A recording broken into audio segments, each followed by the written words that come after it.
So good morning, good afternoon and good evening guys. In the previous lecture we had seen about the rotational kinetic energy and we had taken the short introduction about the moment of inertia. In this lecture we are going to see about the parallel axis theorem and the perpendicular axis theorem. So these are the most important theorems in this chapter. Generally this is asked in the board examinations and most of it the equation, that is IO is equals to IC plus mh square. This is the equation for parallel axis, and IZ is equals to IX plus IY. This is the equation for perpendicular axis theorem, is used for CET examination. So CET में problem solve करने के लिए this is the most important equations which are going to be used. So let's see the expression for these two theorems. The first one is parallel axis theorem.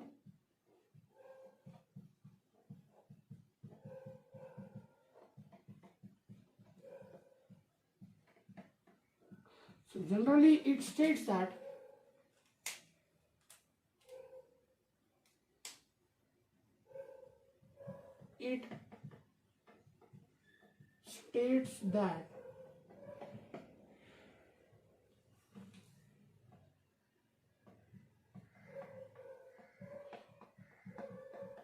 the moment of inertia of an object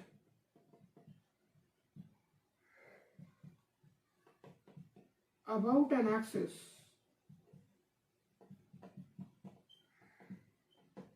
is the sum of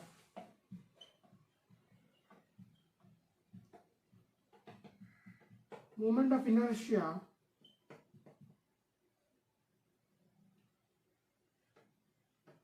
about an axis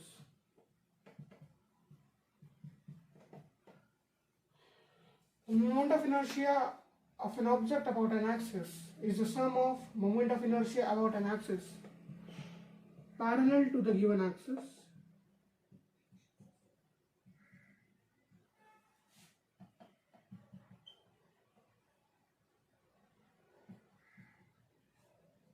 passing through center of mass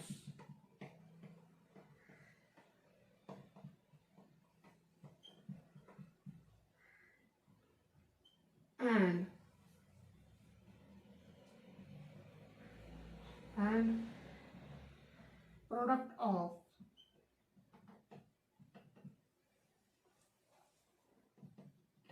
mass of the object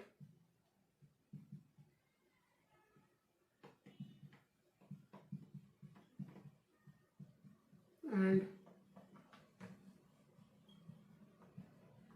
square of perpendicular distance between two parallel axes.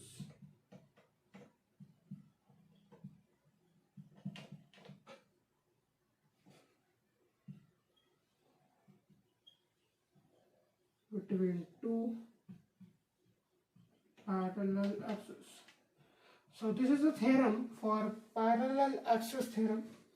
So generally it states that the moment of inertia about an object about an axis parallel to the given axis and passing through center of mass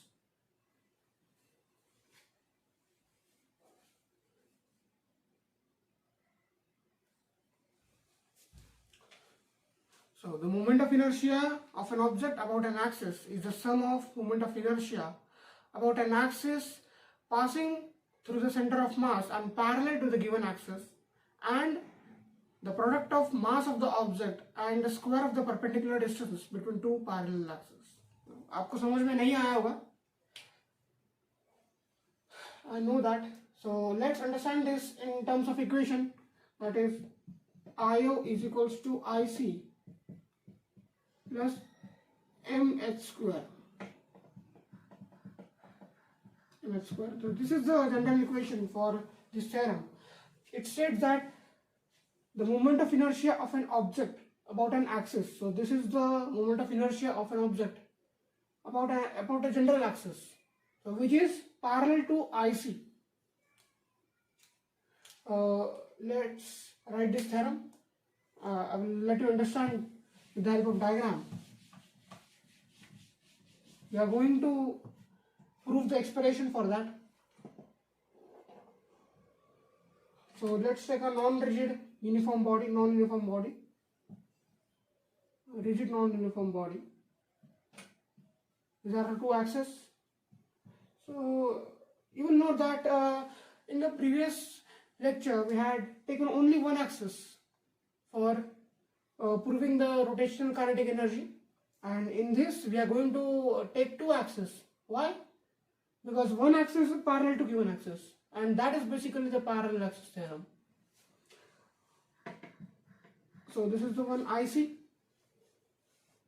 So IO is parallel to IC. So that is why it states that IO is parallel to IC and passing through center of mass. So this is the IC that is parallel to IO, and this axis is passing through center of mass. And it is the sum of both these two. So the other one is mh square. So it is the product of mass and square of perpendicular distance between two parallel axes. So generally it is like that.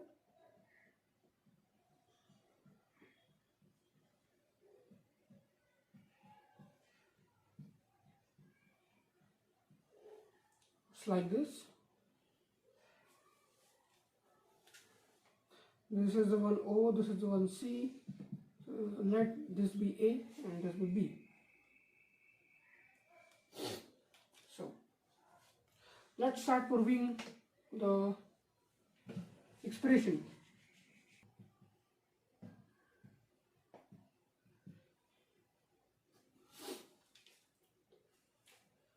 So this is the diagram.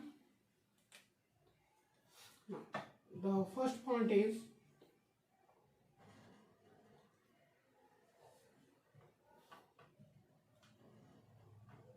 axis IO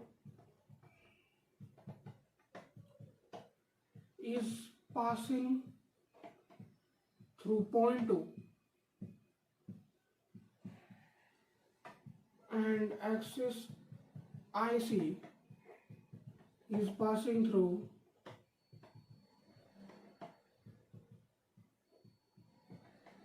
center of mass C.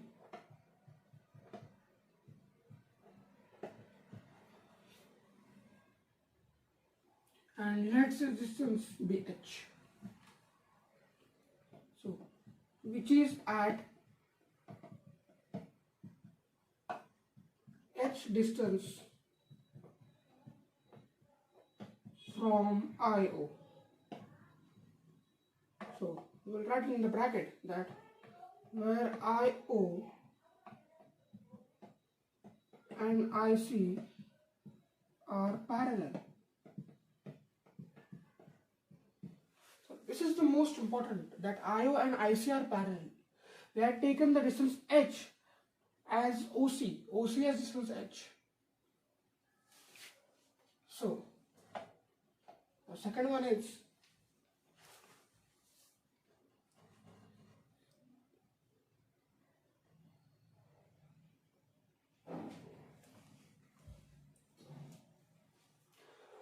we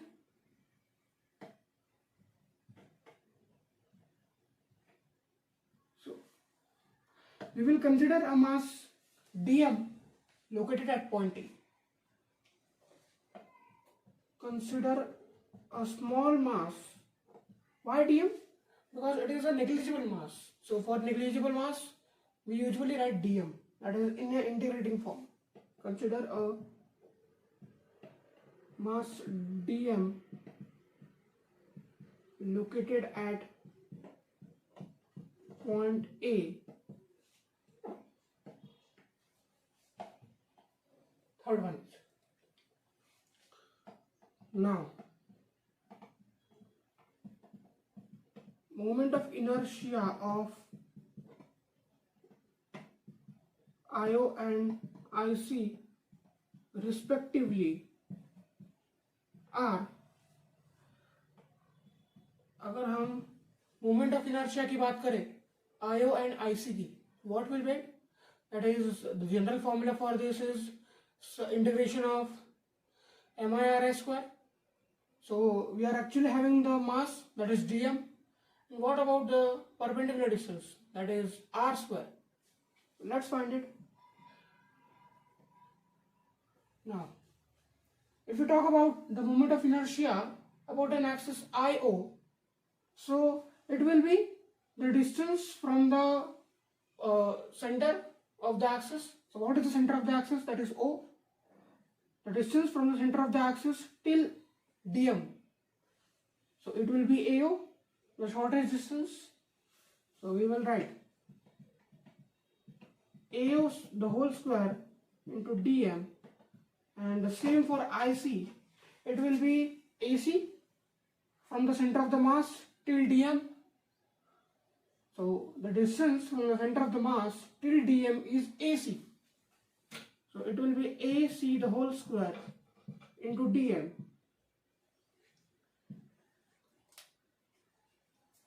So please write this.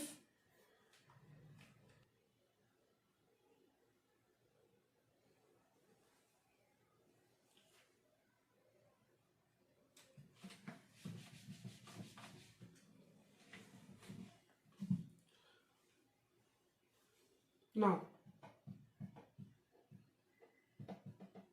we know that IO is equals to integration of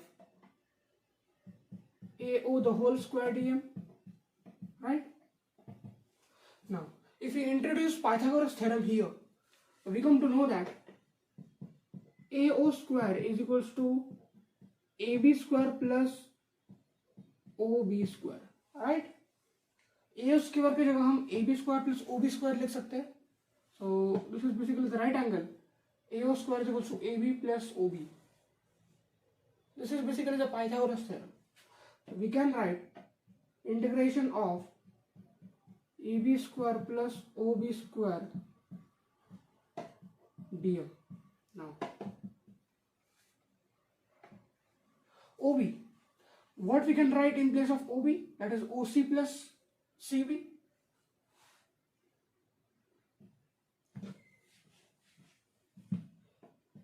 AB square plus OC plus CB the whole square dm.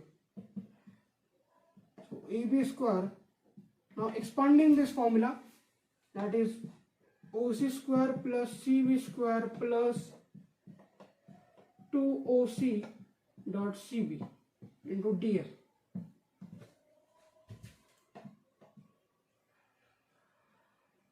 What is AB square plus CB square? From this diagram, AB square plus CB square is equal to AC square according to Pythagoras theorem. So this is the one. AB plus CB is equal to AC square. What will remain? Plus OC square plus 2OC dot CB.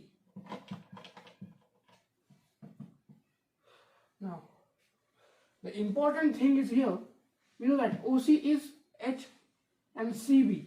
So CB is the perpendicular distance from the center of the mass. So that is why it is symmetric from the center of the mass. And by the definition of the center of the mass, it is negligible. So we have to neglect that CB.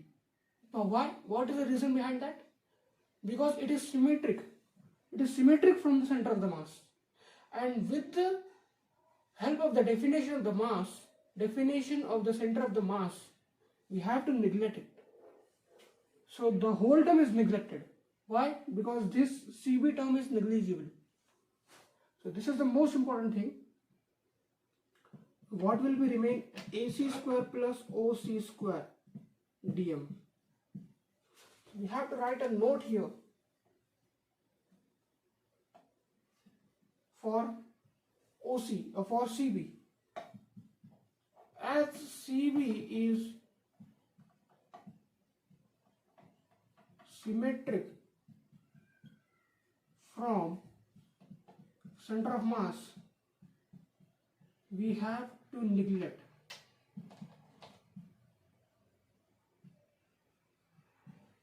This is the most important thing we have to keep it in mind.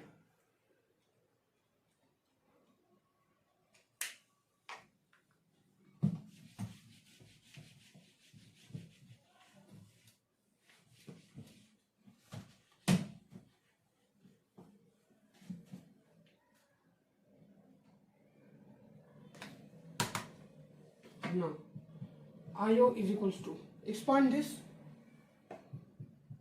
AC square dm plus OC square dm.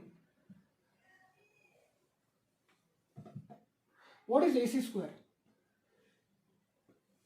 So we had generally proved this in starting, that is AC square, integration of AC square dm is IC. So we will write here IC, here it is IO, plus OC. What is OC? H square. So it will, the AC or OC square, that is H square is constant, it will we get as common, and what will remain? Integration of dm. So IC plus H square, integration of dm is capital M, here it is IO. So the final expression for our parallel access theorem is proved, that is IO is equal to IC plus MS square. So this is the process for finding this expression.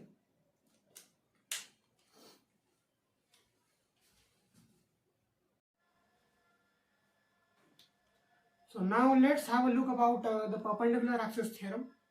So it is the same as the parallel axis theorem. There's a little bit difference is there in terms of diagram and in terms of the expression also. So the previous expression we had seen, that is IO is equal to IC plus MH square, and in perpendicular axis theorem it is defined as IZ is equal to IX plus IY.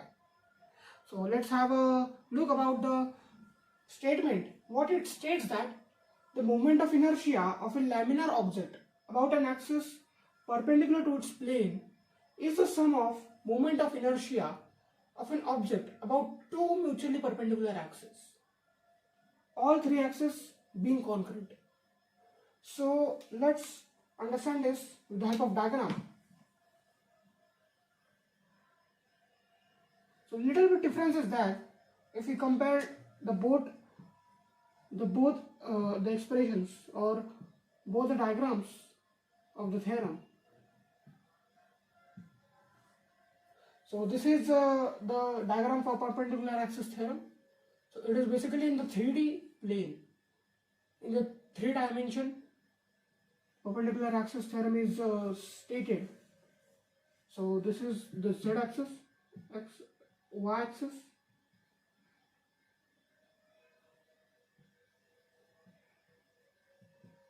and z axis, sorry, x axis. Now what it states, that x and y are in the plane while z is mutually perpendicular to it. X and y are in the plane and z is mutually perpendicular to both this x and y axis, and all these three axes being concurrent. What concurrent means? That all the three axes are passing through a single point, that is O. So if we understand with the help of diagram, so what it states, that you can understand with yourself also, that is, this is the z axis, this is the y axis, and this is the x axis.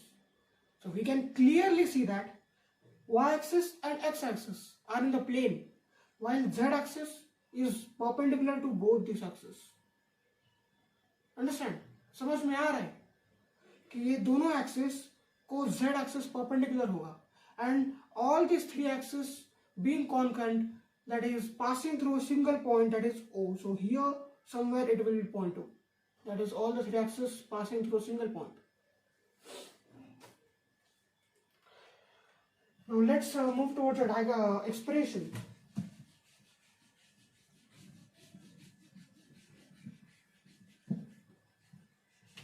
आप आपको एक बात बताना भूल गया मैं, that is here a laminar word is mentioned in this statement. What the laminar word means? So it is basically the 3D layered structure. It is a layered structure. If we take the example of disk in rotational dynamics, so disk it has the constant thickness around the radius. उसकी जो thickness होती है, it is uniform around the radius.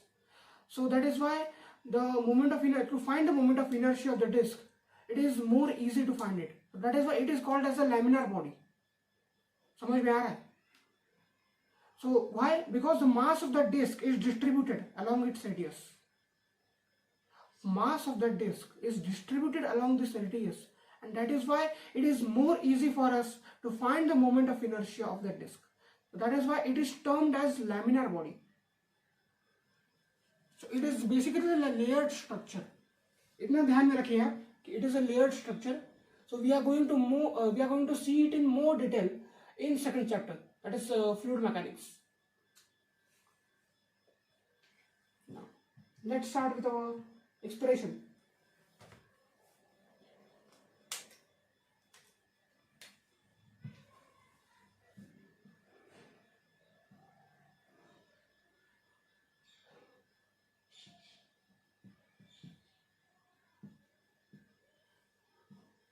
All these axes are moving with the anti-clockwise direction.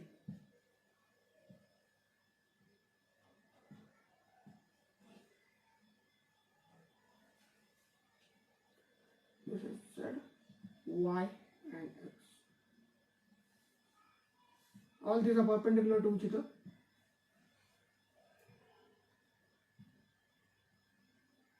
So axis X, Y and Z are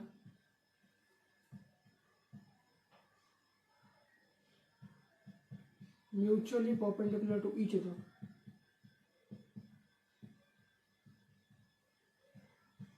Such that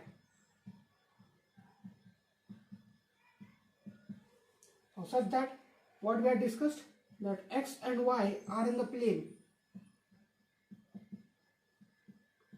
while Z is perpendicular to both these two,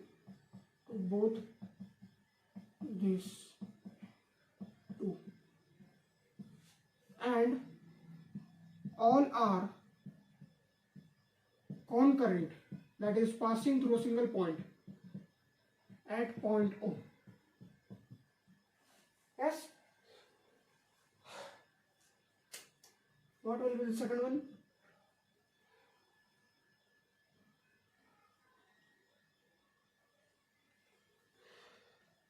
Now we are going to draw the perpendicular from x-axis and y-axis. So we had drawn a short rough diagram in previous one also. So we are going to do this in the same way. That is, we are going to draw perpendicular from x-axis and y-axis. So let this point be A, this be B, and this be C. What we are going to do, the same thing, we are going to take a small mass dm located at point A. A small mass dm that is located at point A. So according to mathematics, we had learned that distance from the x-axis at any point is y, right? And distance from y-axis at any point be x. So this is the basic mathematical rule I had learned. So this will also be x, this will also be y.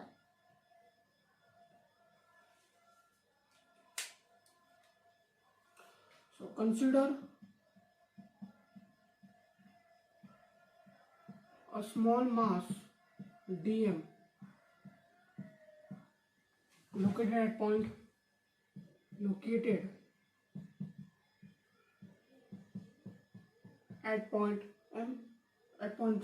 A such that AC is equals to y and AB is equal to x are the respective perpendicular distance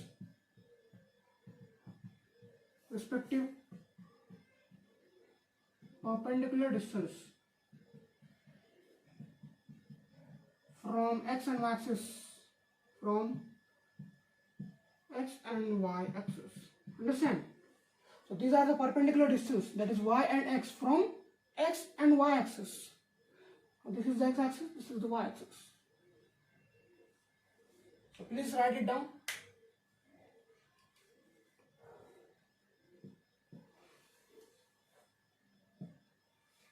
So the third point is, let Ix, Iy and Iz be the moment of inertia of x, y and z axis respectively.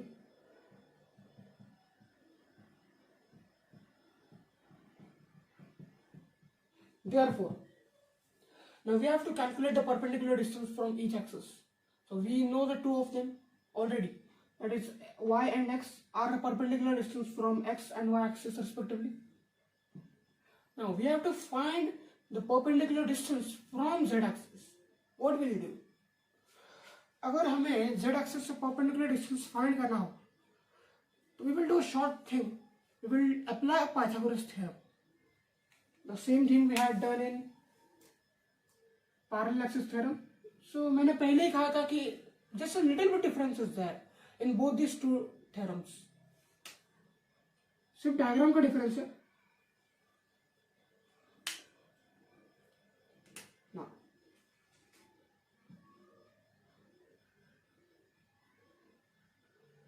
this will be perpendicular. X and y, these are two adjacent sides, and this is the hypotenuse. That is OA. OA is the hypotenuse. So what will be the hypotenuse? This is the side of first square, side of second square. So it will be x square plus y square generally, yes. And what it states, OA. OA is the distance from z axis itself. Understand? OA is the distance, it is a generally distance from the z axis. So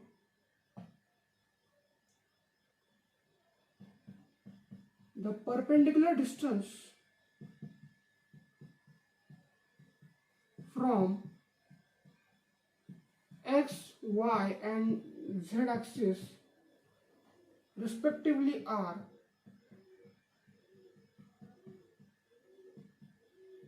what it is? The first one is the from x axis it is y, from y axis it is x, and from z axis it is under root x square plus y square through Pythagoras theorem. Now fourth one it is, we will mention it in the form of moment of inertia. That is, what it is, Ix. Ix is, we know the negligible mass we had taken, that is dm. And what about the perpendicular distance? From x axis it is y. For this, for moment of inertia about an x axis, it is y square dm. For moment of inertia about an y axis, it is distance, it is x, so x square dm. And for z axis, moment of inertia about an z axis, so it is under root x square plus y square, the whole square dm. So square root and square will get cancelled. What will remain? X square plus y square dm. Yes. So these are the respective moment of inertia about the respective axis, that is x, y, z. Now let's move to the further one.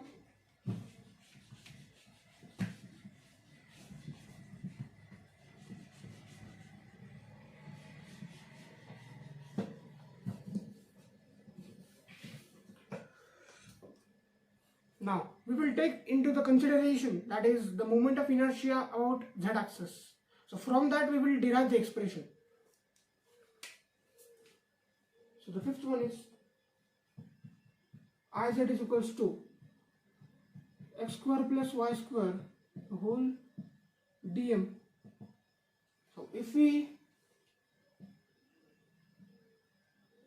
multiply the integration for both x and y, it will be x square dm plus y square dm. Here it is the main thing that we had derived the moment of inertia for x axis and y axis already. What this is, it will be ix plus what this is, it will be iy, and this is iz. So our expression is proved. Understand? This is iz is equals to ix plus iy. This states that this is the perpendicular axis theorem. And what was the parallel axis theorem? Remember? So it was IO is equal to IO is equal to IC plus MS square. So this two expression, मैं तो कहूँगा that my personal opinion is focus on parallel axis theorem more. क्योंकि आपकी जो CET है it is on the 9th में. So physics का जो portion है, and unfortunately the rotational dynamics syllabus is more in all the section chapters. So that is why आपका जो syllabus है rotational dynamics का focus on more that. So आज के लिए इतना ही. Tata, bye bye, see you in the next lecture. Thanks for watching.